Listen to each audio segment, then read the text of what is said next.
To all of you. आज हम लोग मेंसुरेशन 3D में जो क्लास करेंगे वो आपकी है कोन की। ठीक है, लास्ट क्लास में हमने किया था सिलेंडर, आज मैंने बोला था कि हम लोग कोन की करेंगे। जैसे देखिए ये आपको एक स्ट्रक्चर दिख रहा होगा, अगर आप 2D समझते होंगे तो कहीं ना कहीं जब हमने सर्कल पढ़ा था तो सर्कल में एक पार्ट मैंने आपको बताया था क्या, सेक्टर। बात में तो आप देखिए कहीं ना कहीं ये सेक्टर का फॉर्म है। अगर आप अपनी तरफ से देखें तो ये जो स्ट्रक्चर है कुछ इस तरह का, अगर आप इसको 2D में समझें तो ये एक तरह का क्या बना हुआ, आपका सेक्टर बना हुआ। सेक्टर का मतलब क्या होता है कि ये आपका सर्कल का एक पार्ट होता है। क्लियर? तो जब हम सेक्टर के, जिसमें ये पार्ट आपका क्या है, इसका रेडियस है, और ये भी पार्ट इसका क्या है, सर्कल का रेडियस है। जब हम इसके दोनों रेडियस को ऐसे ज्वाइन करते हैं तो जो 3D स्ट्रक्चर बनता है ना, वो आपका क्या होता है, कोन होता है। बात समझ में आ रही? तो ऐसा भी पूछा जा सकता है कि कोन जो है, जैसे मैंने आपको बताया था कि सिलेंडर कैसे बनता है, रेक्टेंगुलर शीट से बनता है, ऐसे ही कोन किससे बनता है, तो आप कह सकते हैं सेक्टर से। अगर सेक्टर ऑप्शन में नहीं होगा तो कहीं ना कहीं सेमी सर्कल दिया होगा। जैसे देखिए ये आपके सामने जो दिख रहा है ये एक तरह का क्या आपका सेमी सर्कल है। क्लियर? सेमी सर्कल भी सेमी सर्कल भी सर्कल का क्या है, एक पार्ट। अगर इसके दोनों रेडियस को हम आपस में ज्वाइन करें, जैसे देखिए यहाँ पे मैंने ज्वाइन कर दिया, तब आप देख पा रहे हैं प्रॉपर किसका स्ट्रक्चर बन रहा है, कोन का स्ट्रक्चर बन रहा है। तो कई बार ऐसा क्वेश्चन सीधे सीधे पूछ देता है कि जो कोन है वो किससे बनता है, सामने ऑप्शन दिए होंगे। तो कई बच्चे गलती ये करते हैं कि वो ट्रायंगल मार्क कर देते हैं, क्योंकि उनको कोन भी तिरछा दिखता है और ट्रायंगल में भी ऐसे दिखता है। तो ये बेवकूफी आपको नहीं करनी है। जब भी कोन बनेगा तो हमेशा आपके बनेगा या तो सेक्टर दिया होगा ऑप्शन में, या तो कहीं ना कहीं आपका सेमी सर्कल दिया होगा। क्लियर? अब हम समझते हैं कोन को। कोन होता क्या है? अब देखिए कोन एक ऐसा 3D है जिसका टॉप और बॉटम सेम नहीं है। अगर टॉप एंड बॉटम सेम होता तो हम कहीं ना कहीं पिछली चीजों से इसको कर लेते। क्लियर? तो अब हम इसको समझते हैं। तो इसमें क्या होता है कि ये तो आपको जो ऐसे साइड में दिख रहा है ना, जब हम इसको 2D में दिख रहे थे तब तो ये रेडियस था, लेकिन यहां पे इसको हम रिप्रेजेंट करते हैं L से। L का मतलब क्या होता है, स्लैंट हाइट। क्लियर? ये इसकी क्या है, स्लैंट हाइट, मतलब तिरछी वाली ऊंचाई। और इसका बेस जो होगा वो सर्कल होगा, तो यहां से यहां तक इसका क्या होता है, रेडियस होता है। और अगर इसके हम टॉप एंड बॉटम को ज्वाइन कर दें, समझ में आ रही है, मतलब इसके कोने से हम नीचे की तरफ एक लाइन खींच दें तो ये इसकी क्या होती है, आपकी हाइट होती है। समझ में आ रही बात? ये इसकी क्या हो जाएगी, हाइट हो जाएगी। तो अगर आप ध्यान से देखें तो ये पार्ट आपका L है, यहां से यहां तक R है, और यहां से यहां तक क्या है, H है। तो ये एक तरह का राइट एंगल ट्रायंगल बन रहा है। तो यहां पे जो रिलेशन होता है L square equal to H square plus R square. Clear? अगर आपको ज्योमेट्री बहुत डेप्थ में पढ़नी होती तब मैं इसका कर्व सरफेस एरिया आपको सेमी सर्कल से रिलेट करके बता देता, लेकिन यहां पे आपको उतना डिटेल में नहीं पढ़ना है। तो सिंपल ध्यान रखिए कि इसका जो कर्व सरफेस एरिया होता है वो होता है आपका पाई आर एल, जहां पे पाई आपको पता ही है क्या होता है, आर मतलब इसका क्या हो गया, रेडियस, और एल का मतलब क्या हो गया, स्लैंट हाइट। क्लियर? अगर हम इसके टोटल सरफेस एरिया की बात करें तो जो इसका टोटल सरफेस एरिया आएगा उसमें बॉटम भी आएगा।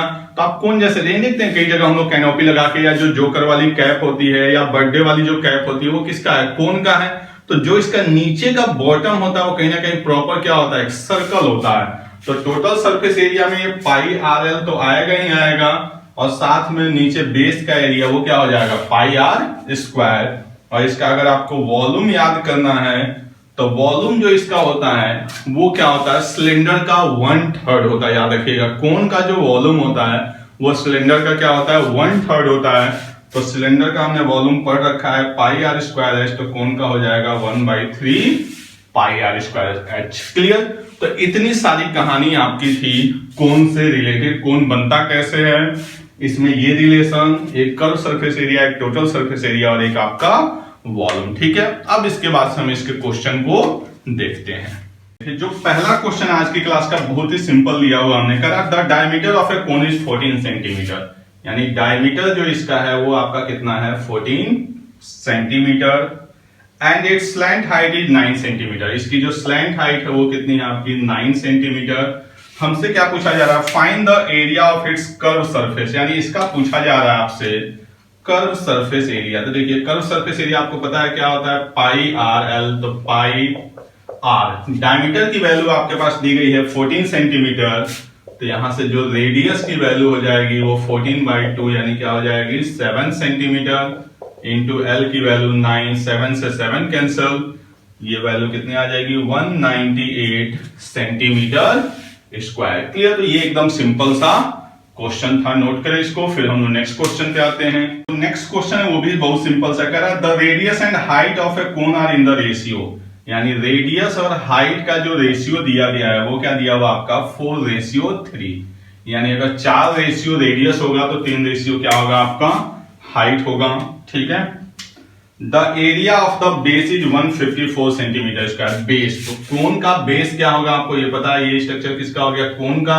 कर रहा है एरिया ऑफ बेस, यानी बेस यानी कहीं ना कहीं इसकी बात कर रहा है। तो बेस आपका क्या है सर्कल, तो सर्कल का एरिया दिया हुआ है 154 सेंटीमीटर स्क्वायर। हमसे पूछा क्या जा रहा है, then find the area of the curve surface, यानी हमसे जो पूछा जा रहा है वो पूछा जा रहा है पाई आर एल की वैल्यू। तो इसके लिए हमें आर भी चाहिए और क्या चाहिए आपका एल भी चाहिए। तो इसको सॉल्व करते हैं जो अपने पास गिवन है।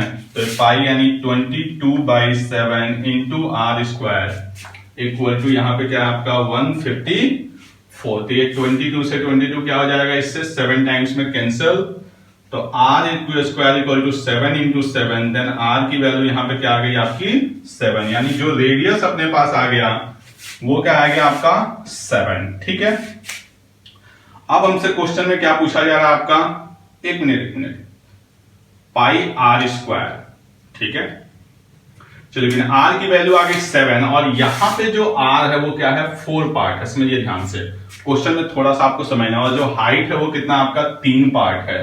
तो अगर आपको थोड़ा सा राइट एंगल ट्रायंगल याद होगा, अगर ये 4 यूनिट है और ये अगर 3 यूनिट है तो कहीं ना कहीं ये क्या होगा 5 यूनिट होगा। बात समझ में आ रही है।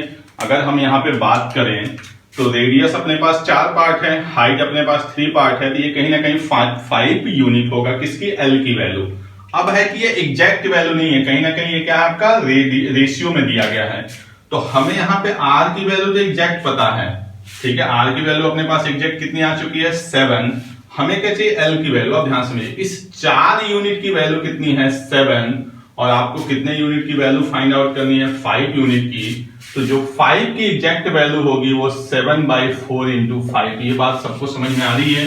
देखिए यहाँ पे क्या है, रेडियस की एग्जैक्ट वैल्यू क्या है 7, लेकिन रेडियस और हाइट का जो रेशियो क्या है 4:3। तो इस 4 रेशियो की एग्जैक्ट वैल्यू और 4 और 3 के अकॉर्डिंग ये क्या बना 5। तो इस 4 रेशियो की एग्जैक्ट वैल्यू 7, तो 1 रेशियो की वैल्यू 7/4, तो 5 रेशियो की वैल्यू 7 इंटू 5/4 सेंटीमीटर, ये एग्जैक्ट हो गया। अब यहाँ पे लिख देंगे तो 22/7, आर की जगह 7 और एल की जगह 35/4। तो ये आपका इससे कैंसल, इसको हम करेंगे तो ये 11 और नीचे आ जाएगा 2, ये आ जाएगा आपका 385/2 यानी 192.5 सेंटीमीटर स्क्वायर। इसका क्या हो जाएगा टोटल सरफेस एरिया। क्लियर, चलिए इसको नोट कर ले। फिर हम लोग नेक्स्ट क्वेश्चन पे आते हैं। नेक्स्ट क्वेश्चन क्या कर रहा है, how many metres of cloth 5 metre wide. यानी देखिए कहीं भी अगर हम क्लॉथ लेने जाते हैं अपने लिए, अगर कुछ स्टिच करना होता है, कहीं ना कहीं उसकी ब्रेथ क्या होती है डिसाइड होती है, यानी उसकी वाइड जो होती है वो डिसाइड होती है। हम अपने अकॉर्डिंग लेंथ लगाते हैं। क्लियर, तो कह रहा है कि कितने मीटर लॉन्ग क्लॉथ की रिक्वायरमेंट होगी जिसकी कितने जो क्या है 5 मीटर वाइड है। क्लियर, यानी इसकी जो ब्रेथ है वो क्या है 5 मीटर वाइड है। क्लियर, हाउ मेनी मीटर्स यानी कितने मीटर्स, यानी ये चीज पूछा जा रहा है, इसकी लेंथ की रिक्वायरमेंट होगी। ठीक है, will be required to make a conical tent, यानी इस कपड़े से हमें क्या बनाना है एक टेंट बनाना है। क्लियर, तो जब आप टेंट बनाएंगे तो आपको पता होगा कोई भी टेंट बनता है जो कैनोपी बना के रखते हैं तो उसमें नीचे तो कुछ होता नहीं है, तो पूरा का पूरा जो कर्व वाला एरिया होगा वही चाहिए।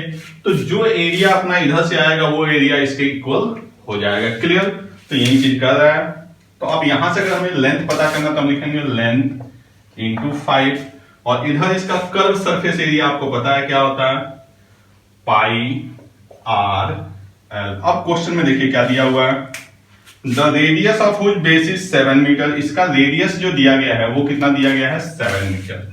रेडियस कितना है 7 metre and which height is 24 metre. इसकी जो हाइट है वो क्या है 24 मीटर। तो राइट एंगल ट्रायंगल लगा दीजिएगा तो ये क्या हो जाएगा आपका 25 मीटर, क्योंकि एक ट्रिपलेट होता है ऑलरेडी आप लोग को पता है। और नहीं पता तो l square equal to p square plus r square कर लीजिएगा, यहां से निकल जाएगा। तो L into 5 equal to pi की वैल्यू 22/7, R की वैल्यू 7 इंटू 25, 7 से 7 कैंसर।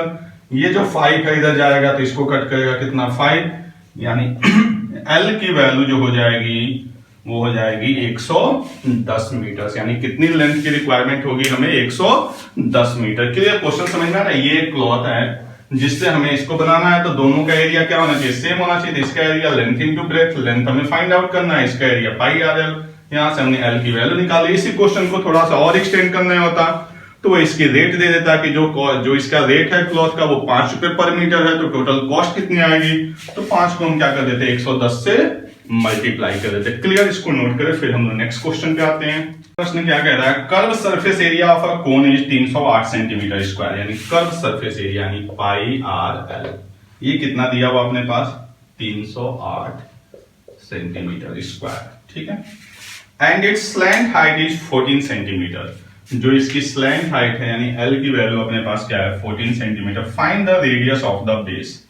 आर की वैल्यू पूछा जा रहा है सबसे पहले, तो 22/7 इंटू आर। एल की वैल्यू मैंने क्या बताया आपका?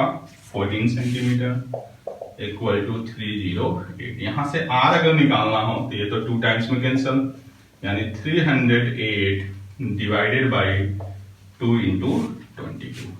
ये क्या हो जाएगा आपका? 14 टाइम्स में और इससे 7 टाइम्स में, यानी आर की वैल्यू आ जाएगी 7 सेंटीमीटर। हमसे जो क्वेश्चन में पूछा गया वो रेडियस, इसके अलावा इससे पूछा गया है टोटल सरफेस एरिया।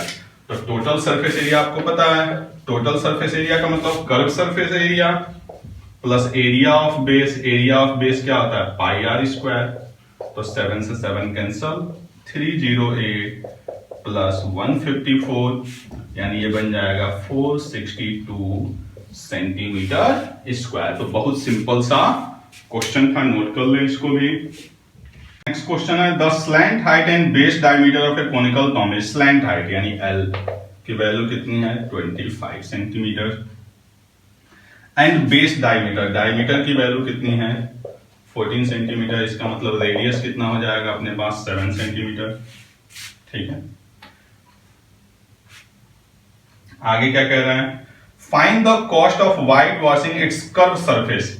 यानी इसके कर्व सरफेस एरिया पे हमें क्या करना? व्हाइट वॉशिंग करना है एट द रेट ऑफ 210 पर 100 मीटर स्क्वायर। अब देखिए यहां पे रेट डायरेक्ट नहीं दिया है, 210 रुपये पर 100 मीटर स्क्वायर, यानी 100 मीटर स्क्वायर का जो कॉस्ट है वो क्या है? 210 रुपए है। तो इसको हम सिंपल कर सकते हैं 2.10 रुपीज पर मीटर स्क्वायर। ये क्या हो गया? रेट हो गया। समझ में आ रही बात? आपको अगर कंफ्यूजन है तो सीधे सीधे देखिए, 210 रुपए जो है 100 मीटर स्क्वायर का है, तो 1 मीटर स्क्वायर का क्या हो जाएगा? 2.10। अब हम इसका निकाल लेते हैं क्या? आपका कर्व सरफेस एरिया, और कर्व सरफेस एरिया को हम क्या करेंगे? रेट से मल्टीप्लाई। तो जो कर्व सरफेस एरिया अपना आएगा वो क्या आएगा? पाई आर इंटू एल। ये आ गया कर्व सरफेस एरिया। आप चाहे तो इसको मल्टीप्लाई करें, चाहे तो ऐसे रहेंगे। 550 आ गया ये। ठीक है, सेंटीमीटर स्क्वायर। अब हमें क्या चाहिए? कॉस्ट। तो कॉस्ट का मतलब जितना आपका रिक्वायरमेंट है और इनटू आपका रेट। 2.10 लिखिए या 2.1 लिखिए, कोई फर्क पड़ने वाला है नहीं। ये एक जीरो इस पॉइंट को उड़ा देगा, यानी सिंपल। तो ये जीरो तो ऐसे ही कैंसिल है, इसका कोई मतलब है नहीं। 55 इंटू 21, 21 पंजे 105, 21 पंजे 105 और 10 115, यानी 1155 रुपए आपकी टोटल क्या हो जाएगी? कॉस्टिंग हो जाएगी। सिंपल कर्व सरफेस एरिया तक सबको पता है। रेट जो है वो 210 रुपए 100 मीटर का है। हमें कितने का चाहिए? 550 का चाहिए। तो हमने इसको सिंपल क्या कर दिया? इससे मल्टीप्लाई कर दिया। क्लियर? तो इसको नोट कर ले। अब हम लोग देखते हैं आज की क्लास का लास्ट क्वेश्चन। आज की क्लास का जो लास्ट क्वेश्चन दिया वो क्या करा? A tent is in the shape of a right circular cylinder up to height of 3 metres. यानी कोई टेंट है जिसका शेप जो है वो क्या आपका एक सिलेंडर है जिसकी हाइट कितनी है? 3 metres. Clear? And then become a right circular cone with a maximum height of 13.5 metres above the ground. इसके ऊपर जो है वो आपका एक कोन का स्ट्रक्चर बन गया, यानी इस तरह का। जो ये टोटल हाइट है वो आपकी है 13.5 मीटर्स, यानी यहां से यहां तक की जो हाइट है ग्राउंड से वो आपकी क्या है? 13.5 मीटर्स। जो सिलेंडर की हाइट है यहां से यहां तक 3 मीटर्स, यानी डेफिनेटली ये क्या हो जाएगा आपका? 10.5 मीटर। जो इसकी कोन की पर्टिकुलर हाइट बनेगी वो क्या बन जाएगी 10.5 मीटर। डायग्राम पे मत जाइएगा कि सर इतना 3 मीटर से, इक्वल में एक्सक्लेम डायग्राम है नहीं आपका ये, ठीक है। Calculate the cost of painting the inner side, यानी इनर साइड को हमें क्या करना है, अंदर से इसको क्या करना है, आपको पेंट करना है, ठीक है। Of the tent at the rate of ₹2 पर स्क्वायर मीटर, यानी जो रेट है वो आपका क्या है ₹2 पर स्क्वायर मीटर, ठीक है। If the radius of the base is 14 metre, यानी जो बेस है वो क्या है आपका 14 मीटर है, ठीक है। बेस जो अपने पास दिया गया वो क्या आपका 14 मीटर, रेडियस यानी यहां से यहां तक भी क्या होगा आपका 14 मीटर होगा, ठीक है। तो हमें कॉस्ट निकालनी है, तो कॉस्ट के लिए सबसे पहले एरिया चाहिए। तो एरिया क्या होगा, देखिए अंदर से इसको पेंट करना है, तो जो सिलेंडर होगा यानी सिलेंडर का कर्व सरफेस एरिया और साथ में आपका कोन का कर्व सरफेस एरिया, यही दोनों चाहिए, ठीक है। तो सिलेंडर का क्या होता है आपका पता है आप लोग को 2πRh, तो सिलेंडर के लिए हमारे पास सब कुछ है 2 × 22/7। सिलेंडर का रेडियस कितना है 14 सेंटीमीटर। एक बार रेडियस देख लेते हैं, यही दिया हुआ है, ऑफ द बेस इज 14, हाँ जी 14 × h, हाइट कितना है 3, प्लस कोन का कर्व सरफेस एरिया क्या होता है आपका πRL। πRL है, तो अब यहां पे देखिए इसकी वैल्यू क्या है 14 और इसकी वैल्यू क्या है 10.5। तो आपको पता है L स्क्वायर इक्वल टू क्या होता है 14 का स्क्वायर प्लस 10.5 का स्क्वायर। इसको कैलकुलेट कर लीजिए। मेरे दिमाग में जो आ रहा है वो ये 4 हो गया, ये 3 हो गया, ये 5 हो गया, 3.5 से मल्टीप्लाई करेंगे यानी ये आ जाएगा 17.5 मीटर, ठीक है। ये आप कैलकुलेट करके आएंगे, फाइनली यही वैल्यू आनी है 17.5 मीटर, ठीक है। वो है क्या कि ट्रिपलेट से मैंने इसको निकाला है, तो फिलहाल आप इसको निकाल लीजिएगा 17.5 मीटर। यहाँ पे हम कैलकुलेट करेंगे तो पाई यानी 22/7, रेडियस अपने पास कितना दिया गया है 14 और एल की वैल्यू कितनी आई है 10.5।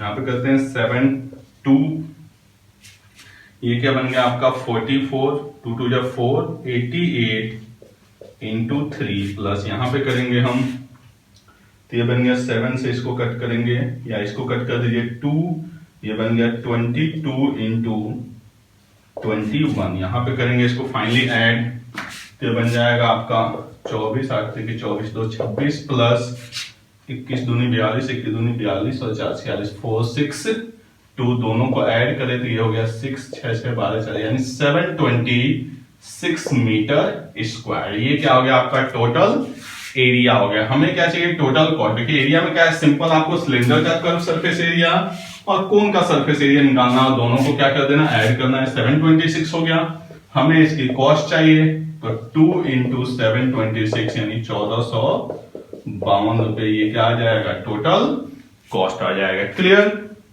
तो ये कोन में जो भी आपके क्वेश्चन थे वो मैंने आपको कराने की कोशिश की हुई है। नेक्स्ट क्लास में हम लोग देखेंगे स्फीयर, हेमिस्फीयर या फ्रस्टम, इसमें से कोई एक टॉपिक हम लोग नेक्स्ट क्लास में स्टार्ट करेंगे। Okay, thank you.